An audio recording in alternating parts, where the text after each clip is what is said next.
Why this process is called as external water treatment?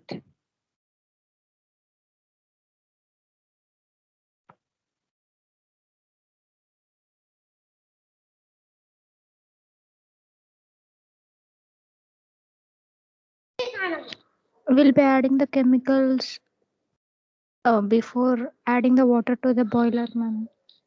Okay, good. Only Arsha is answering. What about others?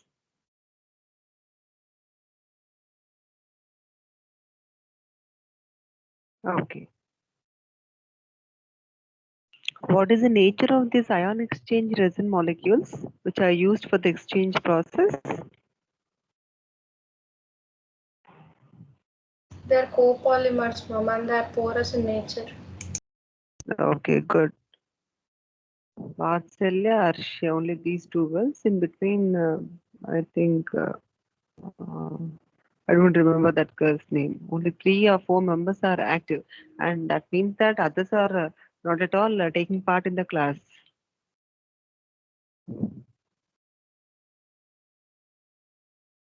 How many types of ion exchange resins you see here? 2, ma'am. What are they? Cationic anion. Yeah. In what way cation exchange resin helps? What is its function? It exchanges H plus ions, ma'am. H exchanges H plus ions of what?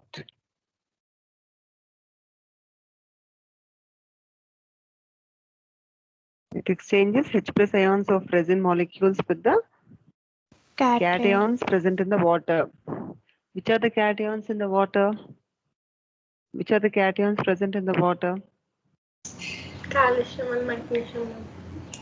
Yeah, for the exchange of calcium magnesium ions, you have release of equal number of H plus ions into the water. That is what is done in the cation exchange resin. So this is the diagram. And how about in the anion exchange resin? In the anion exchange resin, They exchange OH minus ions with anions, ma'am. okay, good. So finally, water left over, water released into the water. So with the exchange of the cations by this, yeah, very good. By H plus and OH minus ions will be left over in the water, and these will react and will give you the water molecule. Okay, now do you find any ions here? Do you find any ions in the water, either calcium, magnesium, or chloride, sulfate ions, or nitrate ions, or bicarbonate? No, no. So that means this process is also called as what? Demineralization process. Okay, deionization process, because this process is completely making the water free from all kinds of ions. Okay, now how long these will work? How long these cation and anion exchange resins will facilitate in exchange of the ions with the water?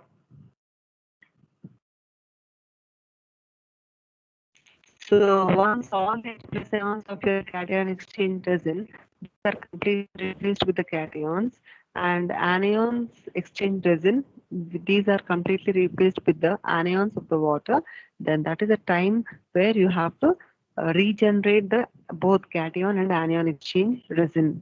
Okay, for that you have a solutions or the injectors which are stored outside the column, and that is called as the acid regenerator, and this is nothing but your HCl or H2SO4, and right side you have the alkaline solution used for the regeneration ion exchange. What does this alkaline solution contain? Pure sodium hydroxide. And while you write these reactions in your answer, you just have to mention about the regeneration process also. So these reactions also you have to mention. Now, what is this R2CA? What exactly that represents here? Resin molecule, right? Okay, the resin to which the calcium ion is attached. This is your cation exchange resin. So this has to be replaced with the H plus Now, this is the regeneration process. Okay, remember, girls. So, in the regeneration process, the cation exchanger, by now it has been completely used up for the exchange of water.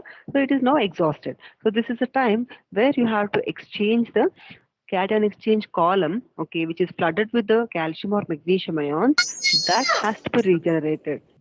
That has to be regenerated. Girls, mute your mics. Mute your mics.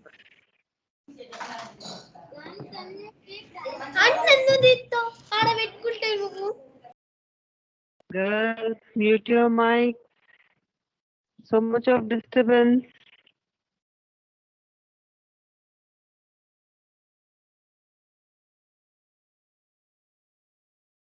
Whose, whose background disturbance was it?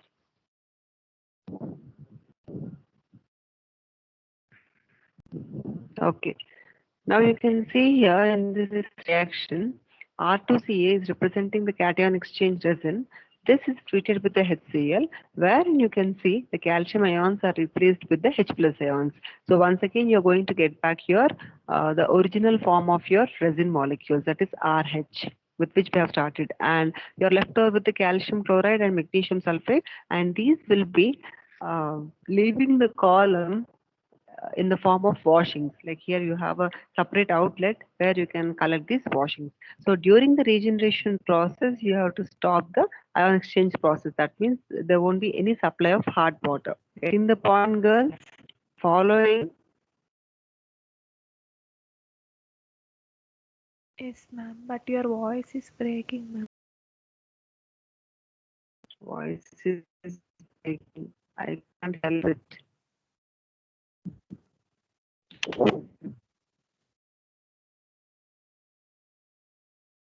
And coming to the anion exchange column, can you see anion exchange column regeneration process? 4 plus NaOH. Okay. So the reactions will help to reach the anion of sulfate ion as Na2SO4. And similarly, depending upon the nature of the anion, whether you are writing with the sulfate or chloride or carbonate, so depending upon these anions which are linked to your resin molecules, you get the subsequent products like sodium sulfate or sodium chloride or sodium bicarbonate.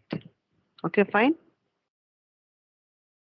Now here also you have an outlet to collect these washings. So once this is regenerated, again this entire unit, ion exchange purifier, is ready for the softening process. Okay, fine. And merits, like this is used for highly acidic or highly alkaline waters. And not only that, it produces hardness of 2 ppm. Now this kind of water is very much used for treating the water for high pressure boilers. Okay, like the water what you use in high pressure boilers, this water can be fed. Okay. Otherwise, what will happen if you are using the water with high amount of hardness in it?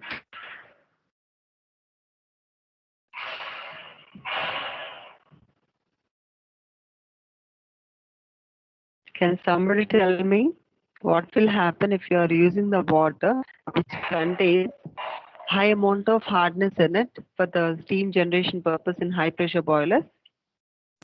Formation of slug and scale, ma'am. So mostly the boiler troubles. Okay.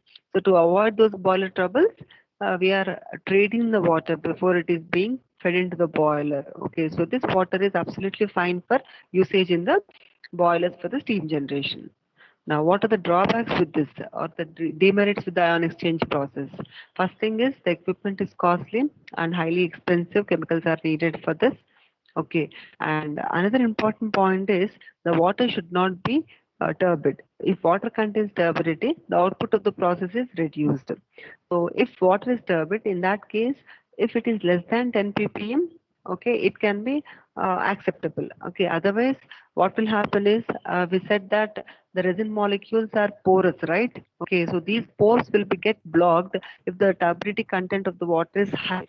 So for that reason, like the efficiency of these resin molecules will be reduced. So to avoid that, usually the water which is free from turbidity is usually preferred for the ion exchange water treatment. Fine, girls. Any doubts still here?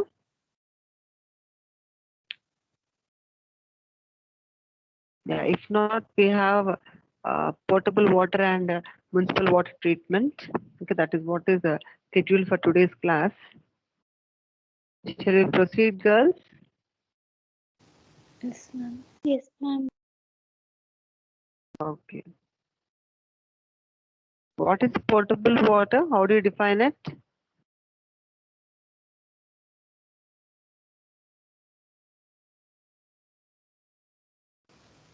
For useful purposes. Water with For drinking Yes. purpose. which Yeah, is yeah. free For free drinking from purpose. contaminants. Potable water. Yeah, very good. Okay. So which is used for drinking purpose and which is free from all contaminants.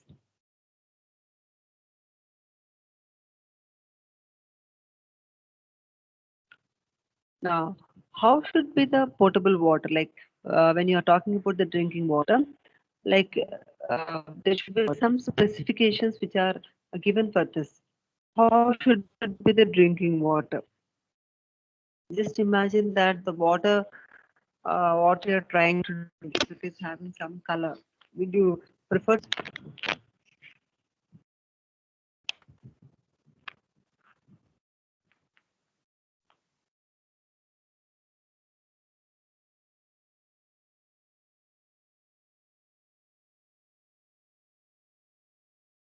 to drink if the water is having some color or odor, or if it is having some different kind of taste?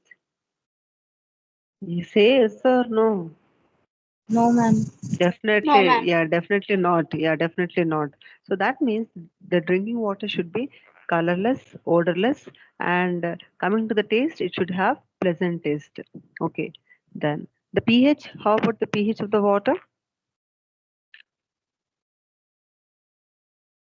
pH should not be high or should not be low. Okay, Low, it should be in the neutral. range of, yeah, in the Seven. neutral range. Around 7 to 8.5 is an acceptable range of the drinking water. Okay, pH for the drinking water. And coming to the turbidity, it should be less than 10 ppm, and it should not be hot, and it should be free from uh, objectionable minerals. Like if you have any lead, arsenic, chromium, manganese present in the drinking water, again that water must be free from, the drinking water must be free from all such kind of heavy metals. And not only that, the water should be free from pathogenic bacteria. What do you understand by pathogens?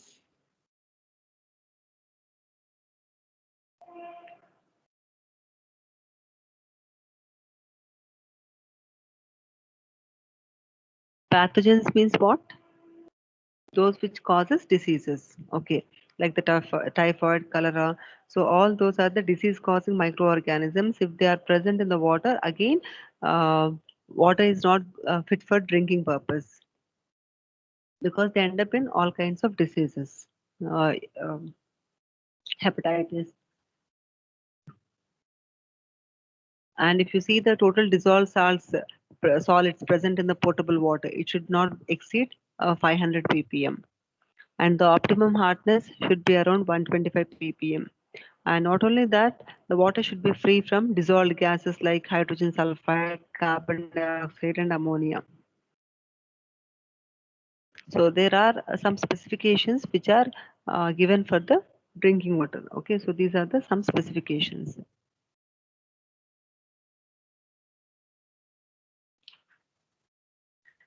Now, suppose if I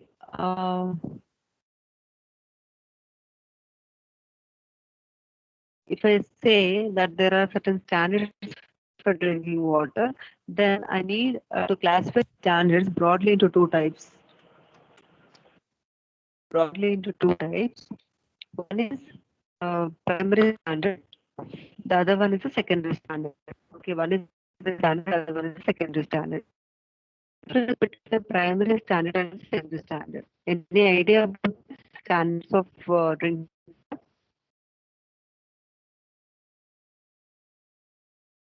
what is the necessity?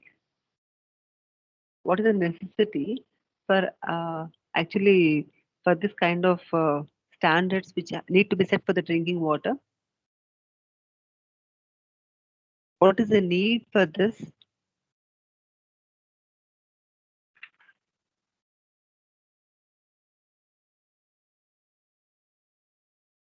Have you heard about the Manamata disease? Mm, You haven't heard. Okay. yes, ma'am. So, yes, somebody saying yes. Okay, fine. Can you just brief out, ma, just in 2, 3 lines? What is this disease caused due to?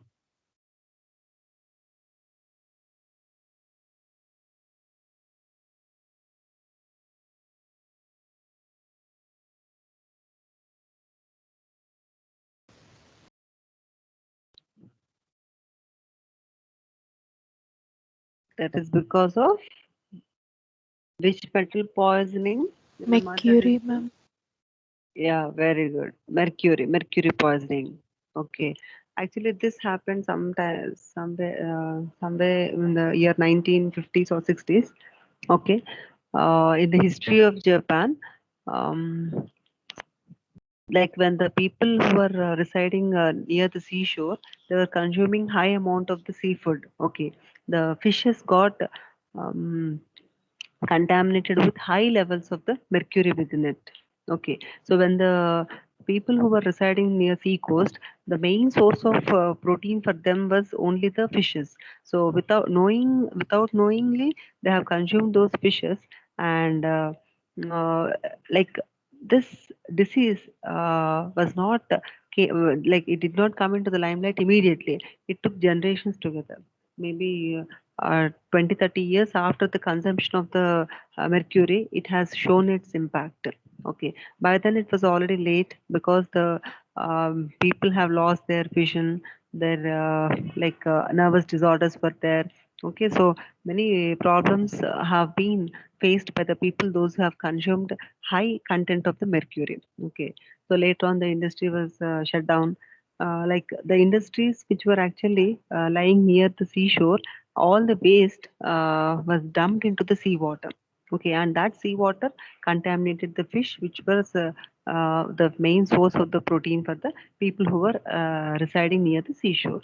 Okay, so that was the reason why there are certain standards set for the drinking water. Okay, now primary standards, as I said, primary standards. So these standards will specify the maximum contaminant levels of the various contaminants.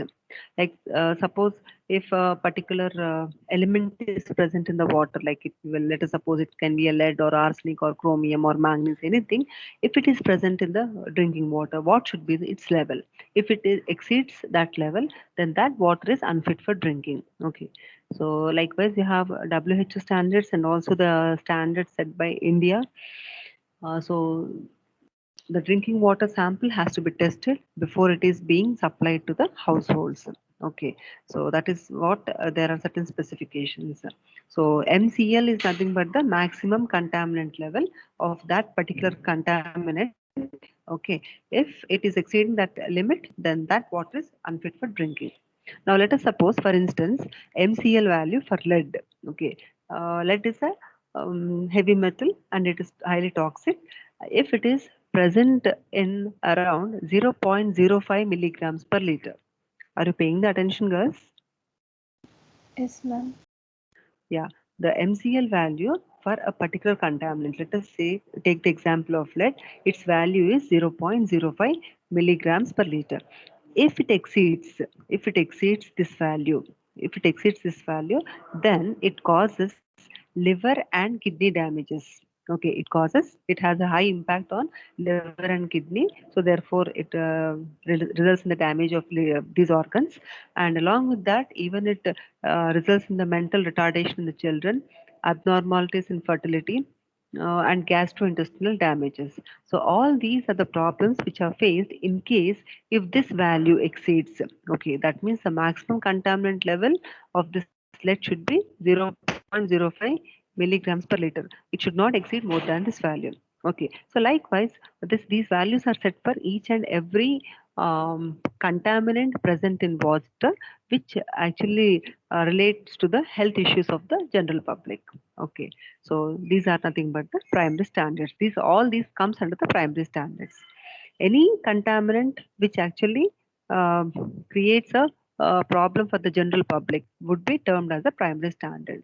It can be a organic chemical, or it can be an inorganic chemical, or a radionuclide, or the list of chemicals just now what I have read. Okay, any of these things would be placed under the primary standards. Then how about the secondary standards? Now secondary standards, this actually defines only the certain parameters like hardness, color, odor, taste. Okay, and these doesn't have any particular standards. Like I cannot say that hardness of the like hardness should be this much only, because this keeps on changing from place to place. So, and not only that, these do not have any anticipated ill effects on the health. So therefore there are no particular standards which are set for these particular parameters. That is why they have kept under the secondary category. Primary standards are at most important, which has to be addressed very carefully, very properly, but not the secondary standards, because this does not have so much of health ill health effects on the general public. Okay, understood, girls? What I meant to say.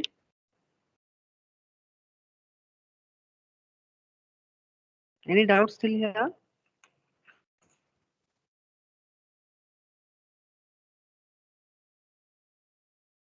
Any No, ma'am. doubts, girls? Okay. Now, if you just go through any of your textbooks, you can just see standards for drinking water. One is the Indian standards, the other one is the WHO, what it is actually given. So, both in the same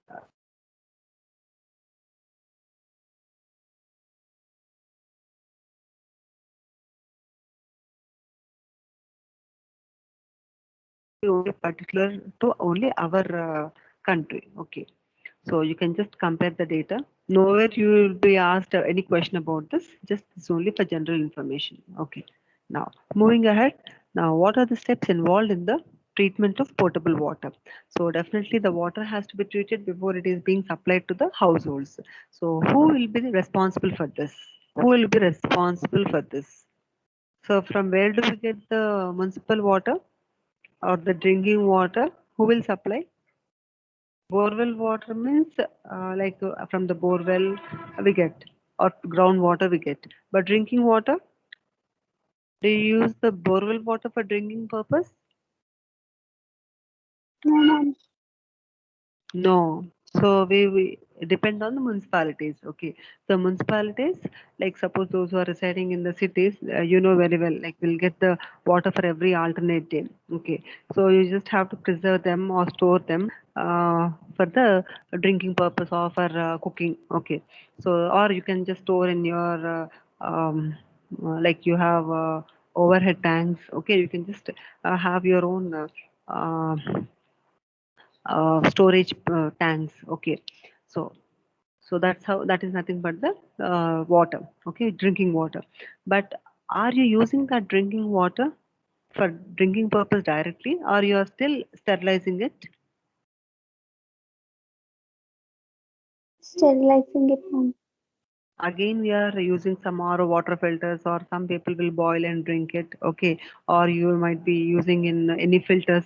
Okay, so actually before the water is being supplied to the households, the water will undergo treatment in various stages.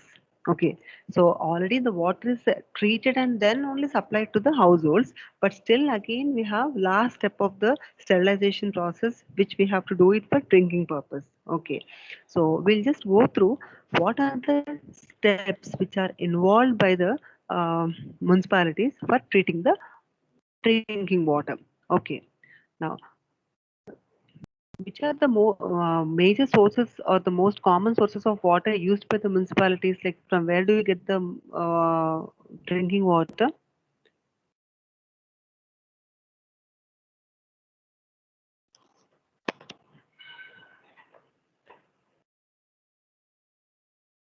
Municipalities have to supply supply the potable water, right? From where will they supply?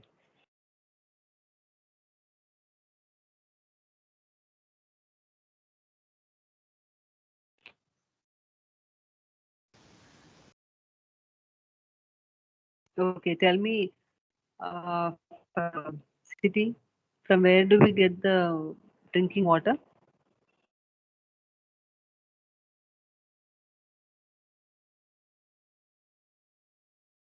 Have heard about the Usman Sagar Lake? Where is it? Any idea? No, ma'am. Gandipet, have heard? Yes, ma'am.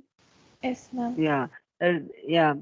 We get the water from the lakes. Okay, so for the cities, we depend upon this. Okay, so we get the water from rivers, lakes. These are the main sources of the water. Okay, so these are nothing but the natural water. It has to now there are five states source of water. Screening. Your The voice next is breaking. separation process.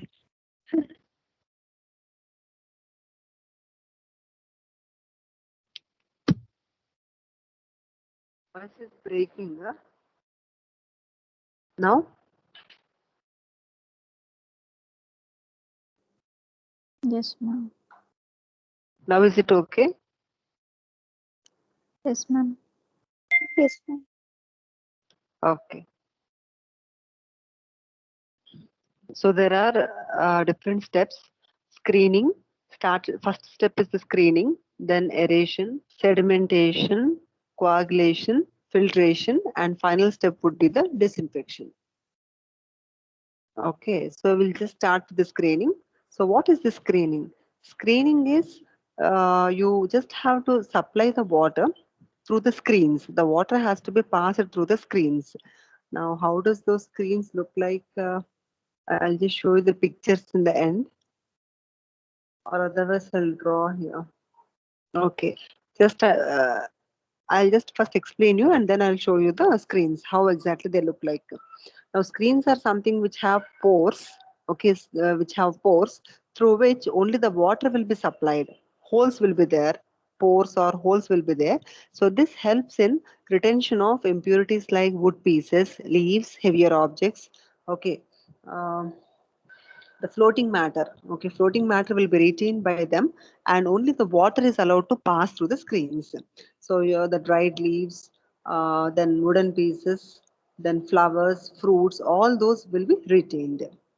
So that is the initial or the basic stage of the process. Okay, the first stage or the basic step is screening. Then second step is the aeration. Now what is this aeration? In the aeration process, the water is first subjected to react with air. Now, when it reacts with air, this actually helps in the exchange of gases between the water and air, and in turn, it increases the oxygen content and helps in the removal of impurities like iron, manganese, and dissolved gases like H2S, carbon dioxide, and ammonia. The next third step is the sedimentation. Here in the sedimentation, here it's missing, but sedimentation is like where you just allow the water to stand for hours together. Okay, you just take the water maybe stand for a few days or even for weeks. By then the water will be the impurities will get settled down. So sedimentation is main purpose is like the particles which are heavier in size. The particles which are heavier in size, these particles, stone particles, okay, at the bottom of the tank. Okay, after sufficient time is given for the sedimentation process, uh, then the water can be drawn with the help of the taps. That diagram is also missing.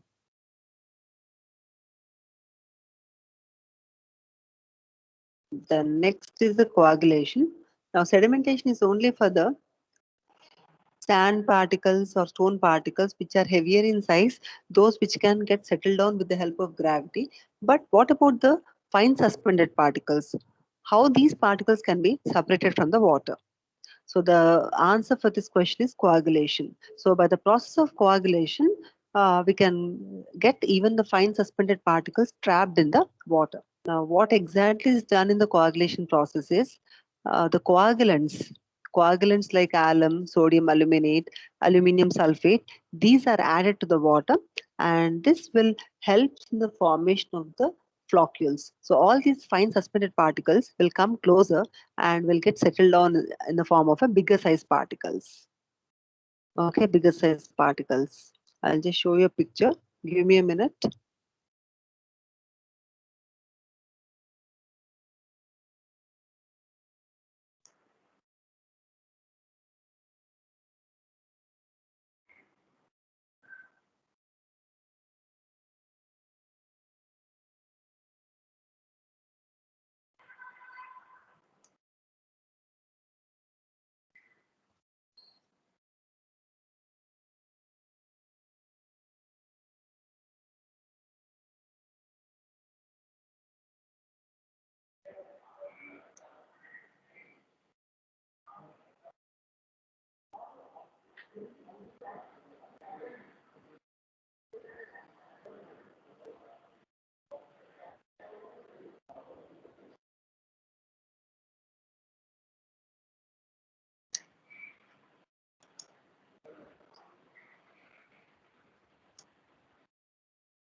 Yes, ma. Roll number 4, Ananya.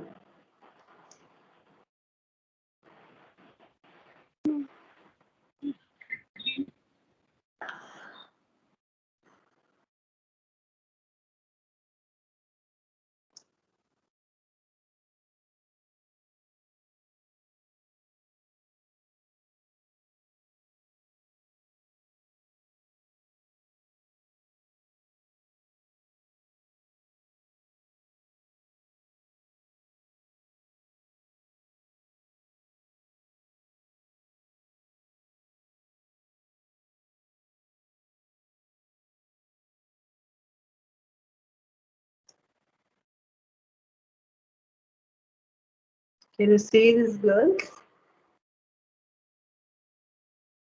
Ma'am. Can you see this? Yes. Yes, ma'am. Yes, ma'am. So these are the fine suspended particles which could not be settled down by the gravity. So when you add coagulant, so these are usually carry a negative charge. Okay, so these are the clay particles. Okay, they usually carry a negatively charged particles. So with the introduction of your alum, so that will actually introduce aluminium ions, Al3 plus ions. What is the charge of it? What is charge of Al? What is its 3, charge? ma'am. Al3 positive charge. Okay, so Positive. all these are the negatively charged particles. So they cannot come closer. Why? Because of the same charge, they get repelled, right? So because they have same charge, they get repelled. So with the introduction of your alum, that will in turn introduce the aluminium ions, and these are the oppositely charged ions. So this will tend to attract all these particles towards aluminium, and that forms a bigger size particles like this. Okay. and finally it gets settled down because of the sedimentation process. This is called as the coagulation. Understood? So fine suspended particles converted to bigger size floccules. Since they are becoming heavy or larger size particles, it will quickly settle down to the bottom of the water supply. Fine?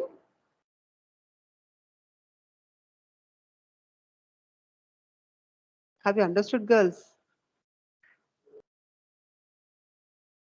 Can you hear me? Yes, ma'am. Okay.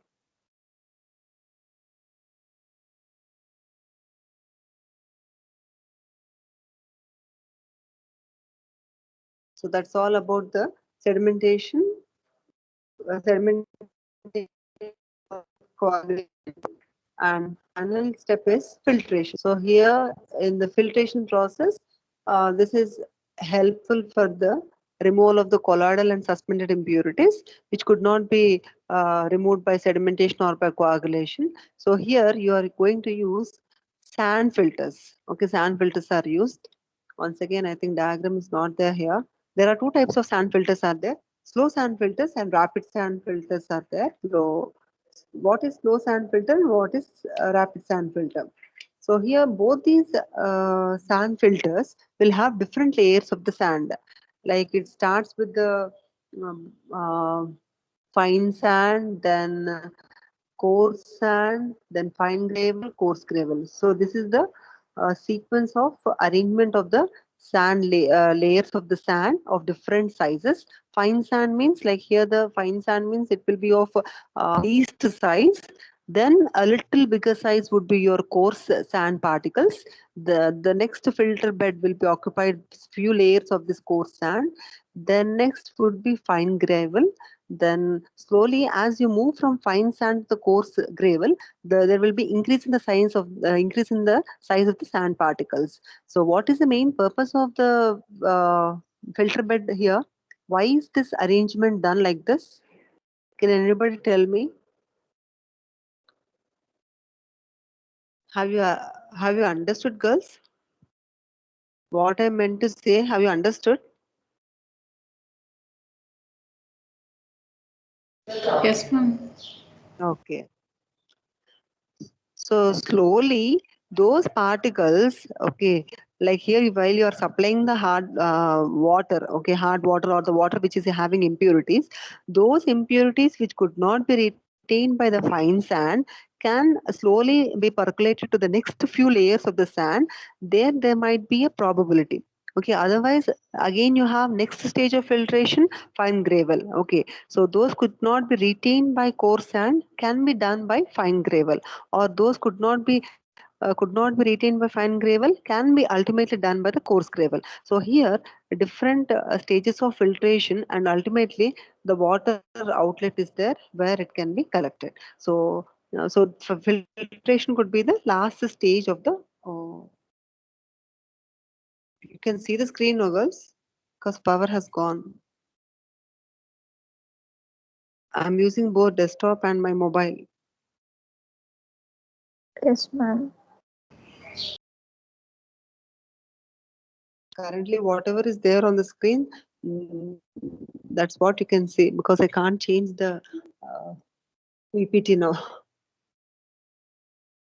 Otherwise I have to leave and again join, and I have to share the PPT through my device. We'll just wait for 2 minutes. So coming to this filtration process, like these are the different layers of the sand bed through which the filtration process is done. So again here there are two types of filters. One is the rapid sand filter, the other one is the slow sand filter.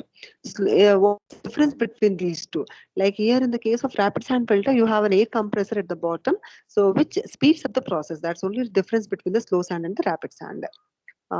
Those diagrams I'll send you. Okay.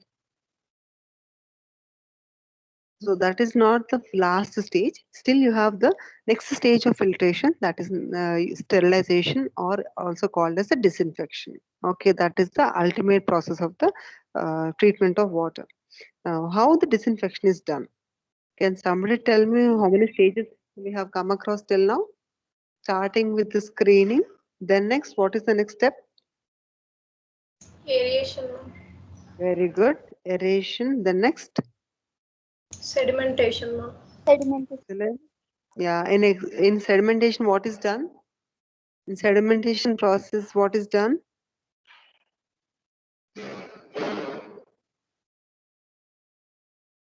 Just water is allowed to stand for hours together or days or weeks, okay, depending upon the sedimentation process. Then the water can be drawn with the help of the pipes. Okay, so where you have only the chances of higher size sand particles getting settled down. Okay, then next stage is, what is the next stage then after sedimentation?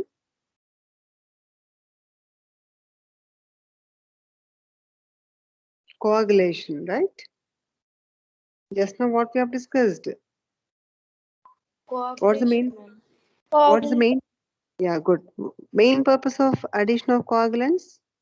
Why do we add coagulants? To remove the particles which are not removed in the process of sedimentation, ma'am. So you can say fine suspended particles. Bigger particles could be done by sedimentation, but fine suspended cannot be removed by the sedimentation. So those can be done only by the coagulation process. So name few coagulants. Name few coagulants which are used here.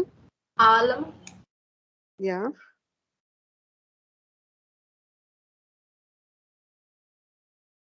Sodium aluminate, NaLO2.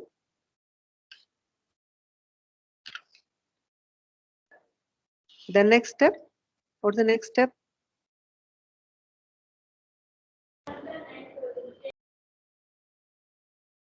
What's the next step?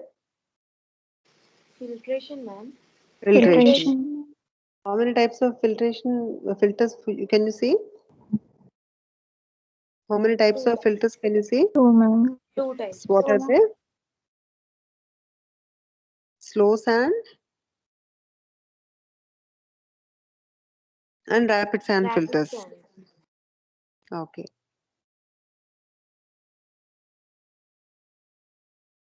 And coming to the last step.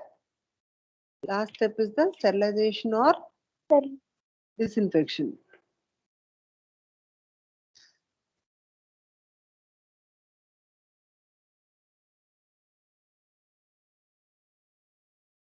Why this disinfection is must? What is the main purpose of this disinfection process?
I didn't get an answer from my question.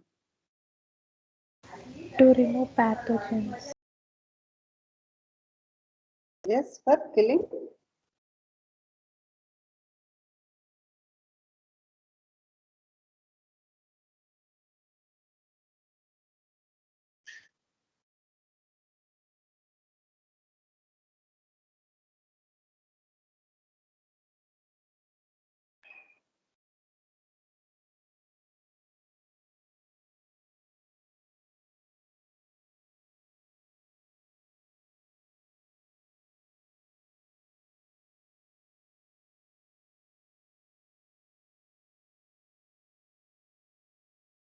For killing the microorganisms, for the removal of microorganisms, disinfection process is used. What is the substance called?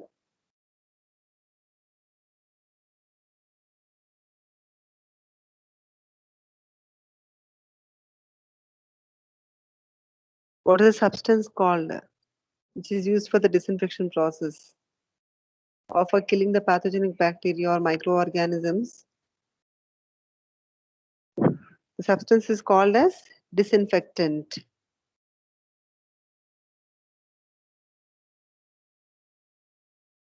Can you name few disinfectants? What we have come across?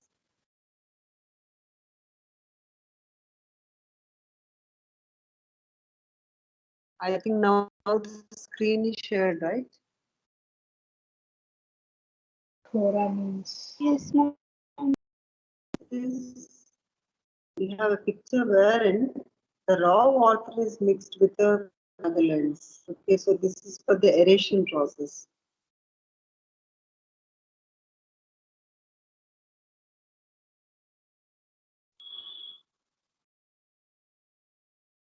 Here you have a motor where you have the peddlers for mixing the water with the coagulants. Yes?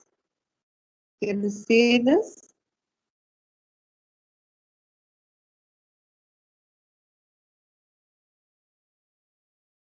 Then actually I was talking about the slow sand and rapid sand filters, right? So the pictures you can see here.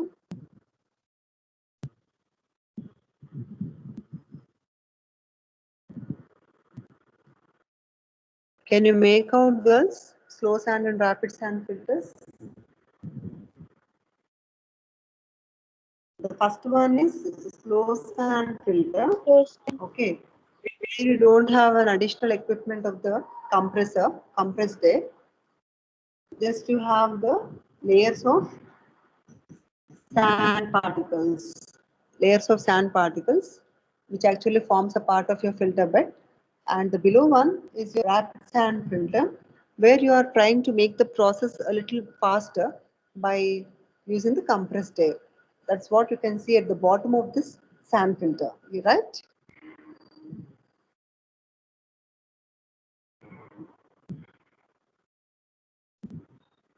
Yeah, we were actually talking about the disinfection, right? Name few disinfectants. Name few disinfectants what you have studied. Commonly used disinfectant or an ideal disinfectant.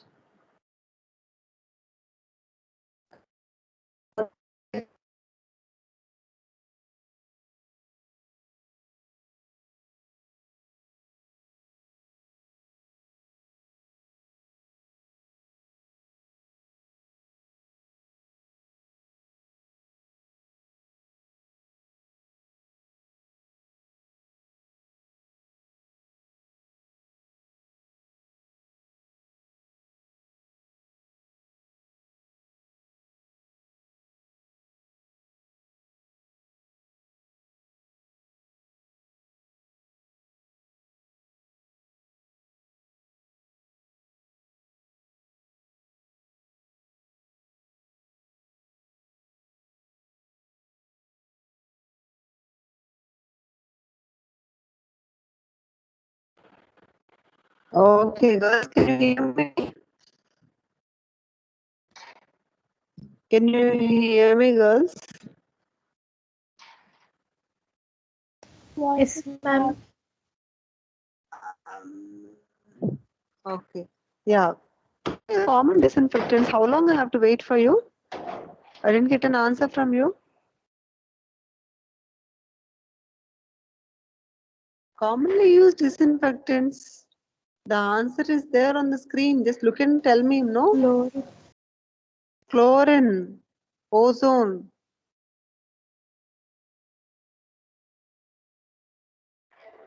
Now, to be an ideal disinfectant, can you tell me the reasons for that?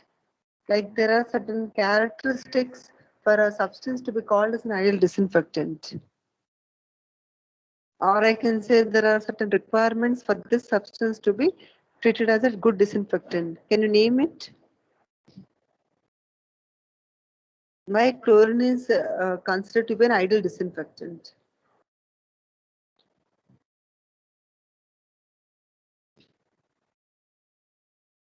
Yes.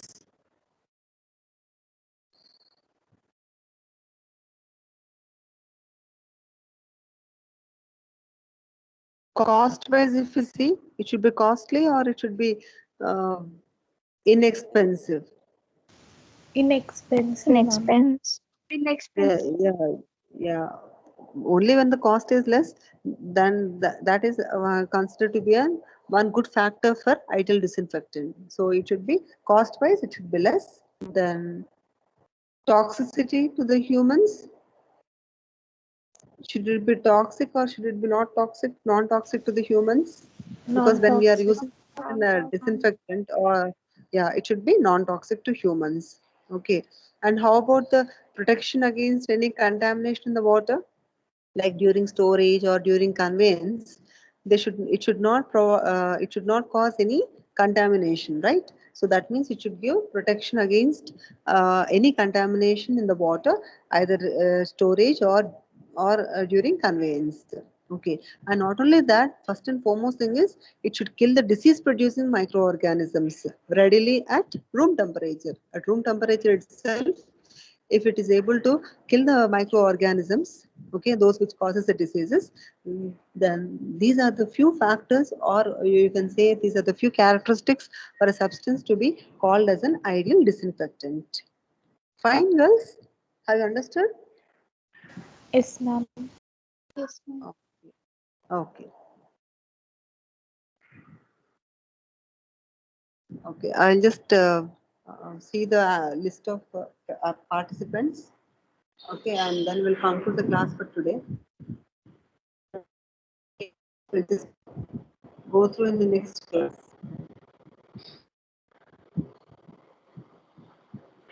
How many are there, Ma? Can you tell me, Ma, Arshia? Yes, ma'am. 52 are present. Rule number 18, 34, Okay. 36, Okay. 38, Okay. 39, Mm. 41, 47. Okay. Keep these numbers in the WhatsApp group, Mama. Okay, ma'am. Because many power fluctuations are there today. So half of the class I took in a mobile phone only. Okay, Ma, then we'll stop the class for today. Arshia, Yes, ma'am. today in the afternoon session you have a chemistry lab, no? Yes, ma'am. You're free in the afternoon session today. Yes, ma'am.